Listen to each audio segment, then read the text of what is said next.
Saludos, amados hermanos, desde la casa de la familia Ortiz Castillo. Ante esta pandemia y la situación que estamos viviendo, pues no nos estamos congregando, pero virtualmente sí, con el mismo gozo, con la misma gratitud a nuestro Dios. Y esta mañana vamos a compartir el capítulo 12 del libro de Éxodo, como parte de estos estudios en el libro de Éxodo, la serie Liberación, un peregrinaje hacia la libertad en Cristo. Hoy trataremos el tema de la Pascua, este ritual establecido por Dios cuando el pueblo de Israel aún se encontraba esclavo en Egipto. Y es el símbolo de nuestra liberación en Cristo. Ese Cordero de Dios que quita el pecado del mundo. Veremos acerca del significado de la palabra Pascua, lo que simboliza la Pascua y lo que significa para nosotros, los cristianos hoy en día. Espero que se encuentren en sus domicilios, gozándose en la presencia de Dios, con los cantos de alabanza, con el gozo en nuestro corazón, la gratitud a nuestro Dios, porque donde quiera que nos encontremos, Él está con nosotros. Bajo la circunstancia que sea que estemos viviendo, Dios no nos deja, no se olvida de nosotros. Y este tema contiene algo de eso mismo. Oremos y pidamos la dirección a Dios. Señor, gracias te damos porque tú eres el Dios de toda gloria. Tú eres el Dios todopoderoso, el Dios que sustenta el universo. Y a ti te ha placido, mi Dios, que esta pandemia suceda. Tú tienes control de todas las cosas. Y algo, Señor, de lo que debemos aprender tus hijos es a que bajo cualquier circunstancia tú eres Dios y tenemos que honrarte y agradecerte todo, Señor. En esta hora te pedimos que nos hables a través de tu palabra, que podamos entender y comprender en ella este mensaje tan hermoso referente a nuestra propia liberación, mi Dios. En el nombre de Jesucristo ponemos este estudio en tus manos para que tú seas glorificado en todo, mi Dios, y tu palabra nos edifique. En el nombre de Jesucristo. Amén. En el contexto de nuestro pasaje que se acaba de leer referente al libro de Éxodo capítulo 12, me gustaría un poquito hablar del contexto. El pueblo de Israel se encontraba cautivo. El pueblo de Dios se encontraba en las peores condiciones, en cautividad. Quizá nos ayude un poco a comprender esta situación y a entender lo que sería para nosotros estar en esclavitud. Las personas hablan de sus proyectos de vida y dicen: quiero que mis hijos estudien una carrera, que sean músicos. En la actualidad hay padres que incluso exageran un poquito porque quieren que los hijos sean todo, y a veces los pobres hijos acaban no aprendiendo bien, pero los meten a todo. De en la mañana van a karate y en la tarde a natación y así, porque tienen el deseo de que sus hijos sean deportistas, músicos, profesionistas. Pero los israelitas no tenían ninguno de estos sueños. Ellos estaban en calidad de esclavo, no había proyecto de vida, ni para sus esposas, ni para nada. Eran maltratados. Estaban en una tierra ajena, donde eran extranjeros, donde los veían así. No puedo imaginar estar viviendo en otro país y que la gente te vea con desprecio, y que la gente te vea como alguien menos, alguien que no vale. Y eran maltratados también por los egipcios. Los egipcios eran explotados y sin esperanza de salvación. El yugo de esclavitud era tal sobre los israelitas que no podían organizar alguna rebelión, alguna forma de estar organizados y oponerse de alguna manera, pelear algunos derechos. No tenían nada. Estaban perdidos. El mismo nacimiento de Moisés nos dice, podemos entender en él la calidad de vida que llevaban. Los egipcios repentinamente se pusieron a pensar, ¿sabes qué? Los israelitas nos están empezando a superar en número, están creciendo mucho y hay que apagar eso porque un día se nos pueden rebelar. Y deciden matar a todos los niños. Y Dios preserva la vida de Moisés como muchos de nosotros sabemos. Hasta nuestros días, aquel cesto en el que lo puso su mamá y lo puso en un río, se llaman Moisés esos cestos. Esa historia es tan conocida, pero Dios preservó su vida. Pero ahí nos damos cuenta la calidad de vida tan paupérrima, tan triste, tan deprimente que estaba llevando el pueblo de Israel ahí en Egipto. Y es a través de ese Moisés, ese mismo Moisés al que Dios preservó su vida y que se crió y recibió la educación, la mejor educación de aquella época en los palacios reales con Faraón, que Dios había planeado venir en ayuda de su pueblo, a liberarlo, para salvarlo y ahora ser Él su Dios y ellos su pueblo. Y recordemos una cosa y tengámosla muy presente. Fue Dios quien tomó la iniciativa de venir, de hacerlo. Los vio ahí y tuvo compasión de ellos. Y fue Él quien tuvo la iniciativa, porque en ellos ya no había iniciativa, ellos estaban, como ahorita está un poquito de moda el término, moralmente derrotados.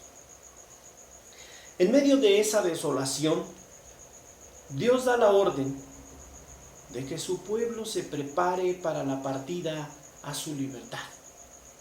Ordena celebrar la Pascua. ¿En qué consistió?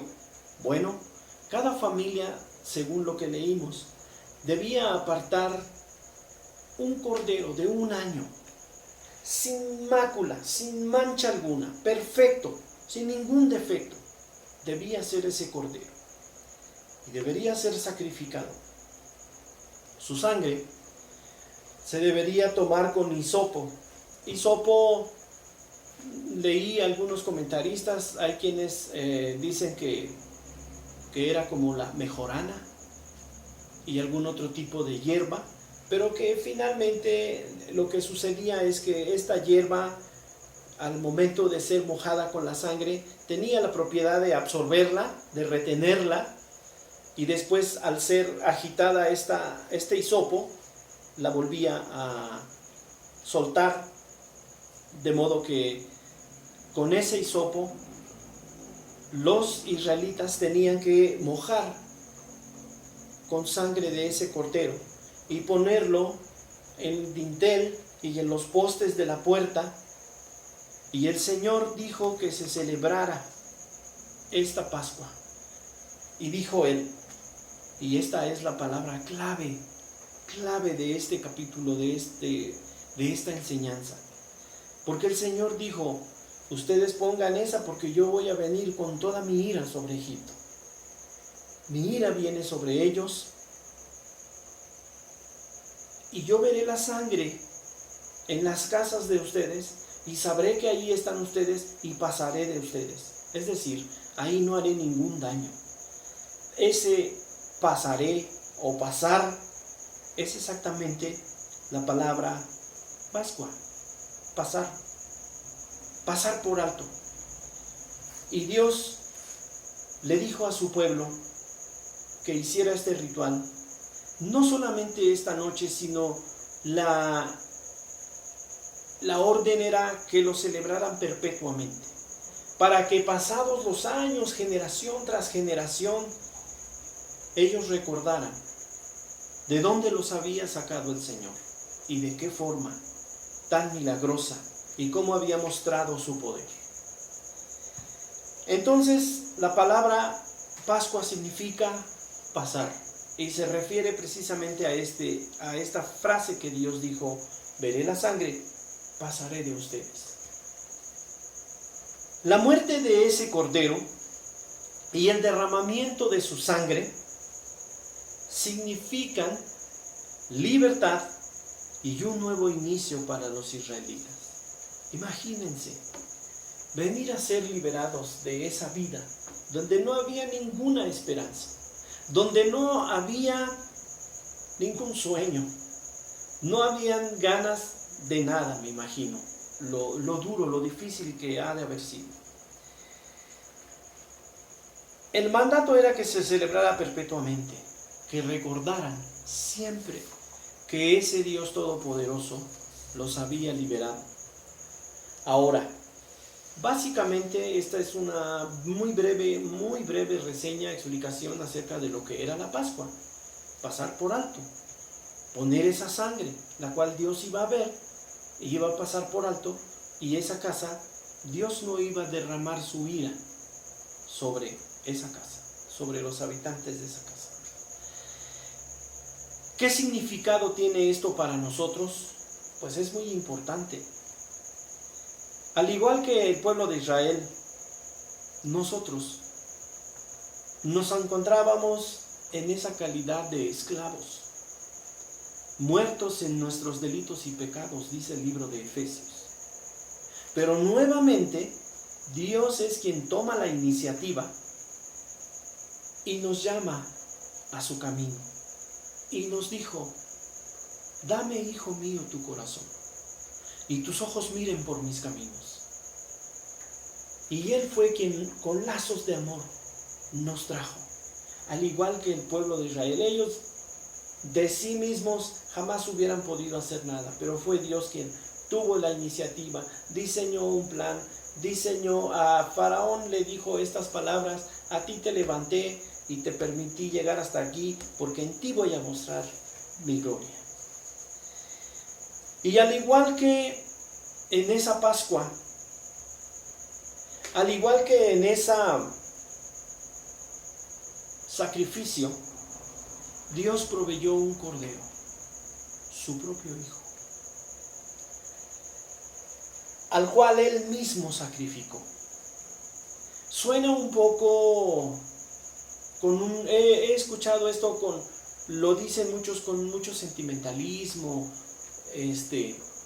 diciendo: los judíos, qué malos, los fariseos entregaron al Señor para ser sacrificado, los romanos, qué malos, cómo fueron capaces de matar al Hijo de Dios, y echándole culpas a los fariseos, a la gente del pueblo, muchos de los cuales habían sido sanados por el Señor, habían recibido su amor, y allí estaban gritando: crucifícale. Pero ¿saben qué? Fue Dios quien descargó su ira sobre su propio Hijo. El libro de Isaías, cuando habla de la santidad de aquel que había de venir, en su capítulo 53, y dice cosas tan bellas como: angustiado él y desechado, varón de dolores, experimentado en quebranto.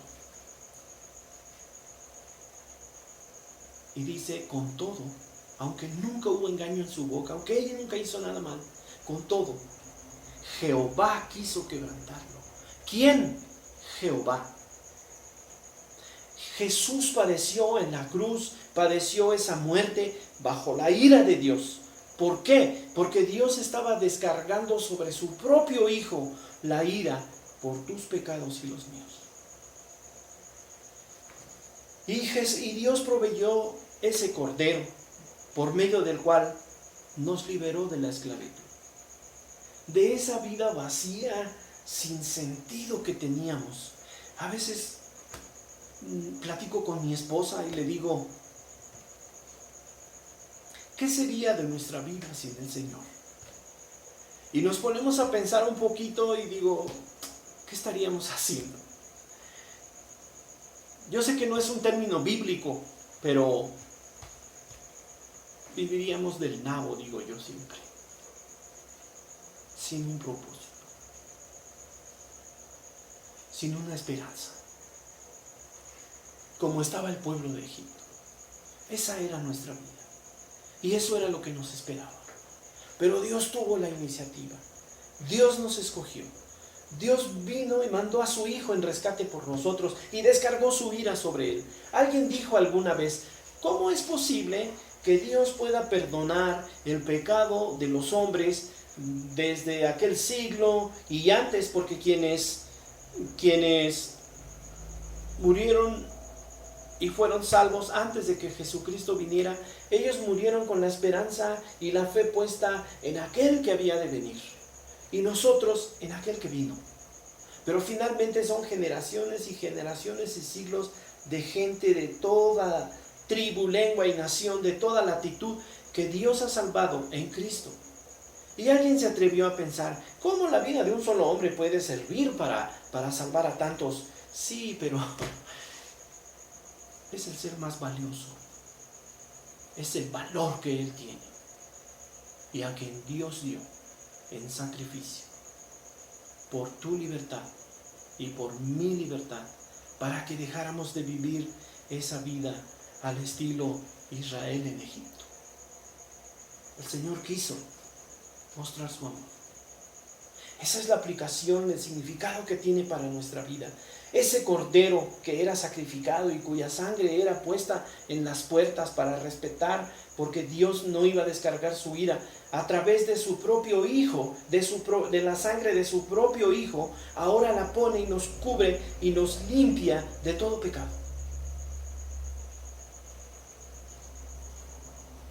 Y además de ello, nos da esa libertad.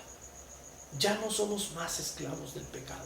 Ya no somos esclavos de pasiones. Personas con las que he platicado y dicen, es que yo no puedo dejar este pecado, me encanta el chupe y no sé cuánta cosa. Pero nosotros tenemos esa libertad. Somos libres en Jesucristo.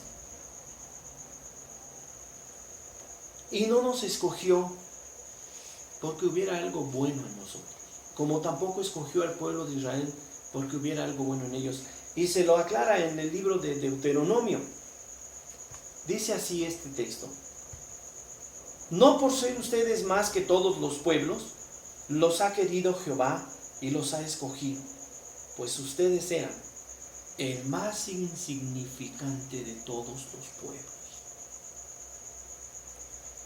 Ahí estaban los israelitas en Egipto y no pensaron, no, pues es que nos hemos portado bien, seguramente Dios puso sus ojos en nosotros porque pues ya ves cómo nos portamos, o pues es que tenemos una apariencia física, somos superiores. No había nada.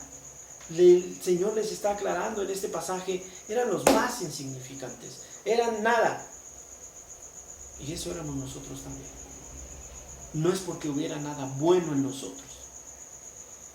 Hay personas que no se quieren acercar a Dios y ponen como pretexto, es que yo pues no puedo tener tal altura, tal dignidad. No, si Dios no te escogería por eso. Dios escoge para mostrar su gloria y escoge a lo vil y menospreciado.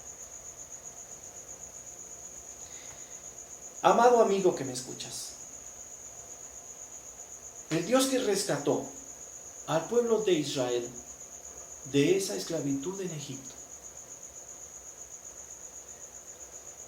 y que proveyó todo y que salió de él, Él tuvo la iniciativa de ir por ese pueblo y rescatarlo y salvarlo y mostrar su gloria sobre él, darle esa libertad. Ese Dios que también a su iglesia la ha rescatado y también en su iglesia aplicó ese sacrificio que hizo su Hijo para salvarnos. Ese Dios te está llamando a ti y te está llamando al arrepentimiento. ¿Y qué es el arrepentimiento? Mucha gente piensa que arrepentirnos es dolernos por algo que hicimos. Están crudos en la mañana y dicen, no hombre, ayer me soñé a mi esposa, o dije tales palabrotas, o se me salieron estos secretos, o hice el ridículo, o acabé vomitado, orinado en el piso, y se arrepienten según. Lo único que tienen es remordimiento, porque ese día se la curan y ese día se siguen otra vez. No hay arrepentimiento. El arrepentimiento es Yo iba para allá, ahora voy para acá. El arrepentimiento es dejar la vida que estamos llevando, dejar esa vida de pecado y volverse a Dios de todo nuestro corazón, el cual puede tener de nosotros misericordia. En esta hora, si me estás escuchando y Dios está hablando a tu corazón, te hago ese llamado. Arrepiéntete. Busca a Dios de todo tu corazón y verás cómo tu vida realmente cobra sentido. Porque ¿sabes qué? Estás como el pueblo de Israel. Y no lo digo para condenarte, no lo digo para criticarte, lo digo para animarte a tener esa libertad. Animarte a que ahora seas libre como lo fue el pueblo de Egipto, como lo es el pueblo de Dios, porque el pueblo de Dios es libre.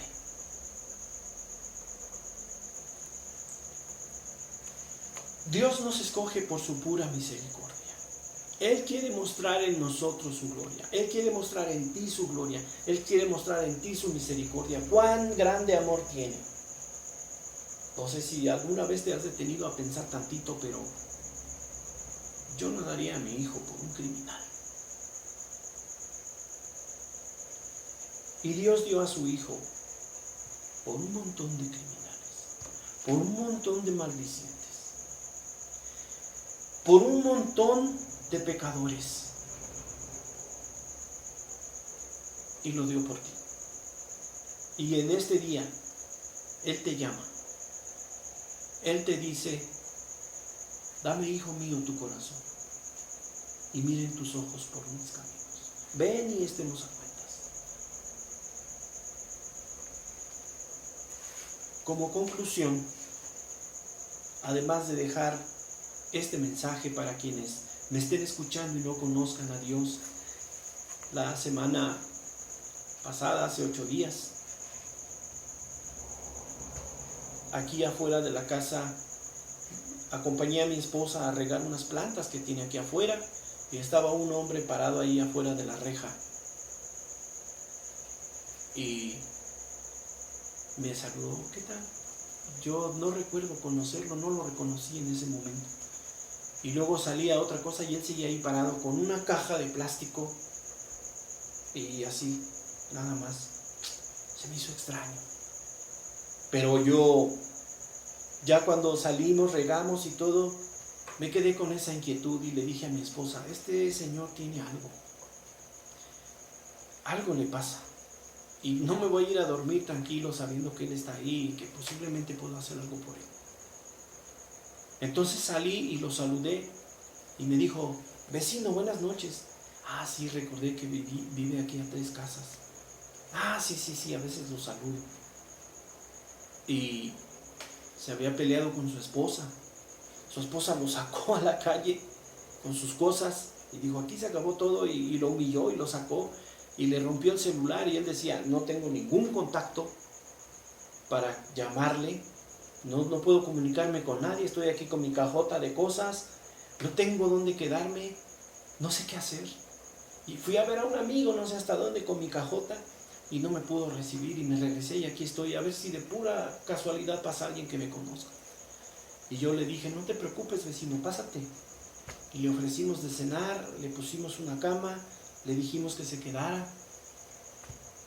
Yo no hubiera ido a dormir con ese hombre ahí afuera, yo muy tranquilo. Le ofrecimos que se durmiera aquí, al día siguiente que se bañara, que desayunara, pero dijo: yo desayuno en mi trabajo. Y se fue. Pero en la noche, antes de dormir, pues ustedes saben, yo no quise perder la oportunidad de hablar con él del Evangelio. Y cuando le comencé a hablar del Evangelio, sabía todo. Me dijo: ah, sí, no, yo viví en Nueva York y me congregué en una iglesia por un tiempo, y yo sé que Jesucristo vino, que murió por mí. Todo se lo sabía. No había algo nuevo que yo le pudiera decir, porque un tiempo fue a la iglesia, pero ¿saben qué? Nunca se arrepintió, nunca nació de nuevo. Y eso sí se lo dije: ¿sabes qué, vecino?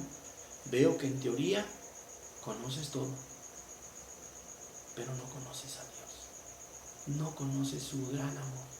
Porque me hablaba de: no, me voy a levantar y voy a tener, su sueño era tener y tener y tener varo y tener bienes. Y le dije: no conoces a Dios, obviamente tu corazón está en esas cosas. Y lo pude exhortar, pero es triste que mucha gente también le hablas de Dios y te dice, no, sí, yo me sé la Biblia, yo rezo y hago, pero no ha cambiado, pero no es verdaderamente libre. Amigo que me escuchas, si no has recibido a Jesucristo, si no has tomado esa decisión de arrepentirte, de dejar la vida que llevas y poner a Dios en primer lugar en tu vida, el cual tendrá de ti misericordia, te invito a que lo hagas en este día. A que aceptes esa sangre de ese cordero y te vuelvas a Dios de todo tu corazón, porque para eso vino Jesucristo, para que le entregues su vida para rescatarte. Que Dios les bendiga, hermanos, y esperamos, no sabemos cuándo sea el día que nos volvamos a congregar, pero desde aquí les envío un fuerte y afectuoso saludo. Ángel, Ivonne, hermana Chuy, hermano Bruno, Martita, que se ha portado tan linda todo este tiempo, Eliú, y a todos los demás que nos estén escuchando, un fuerte abrazo, un saludo y todo el amor para todos ustedes. Que Dios les bendiga.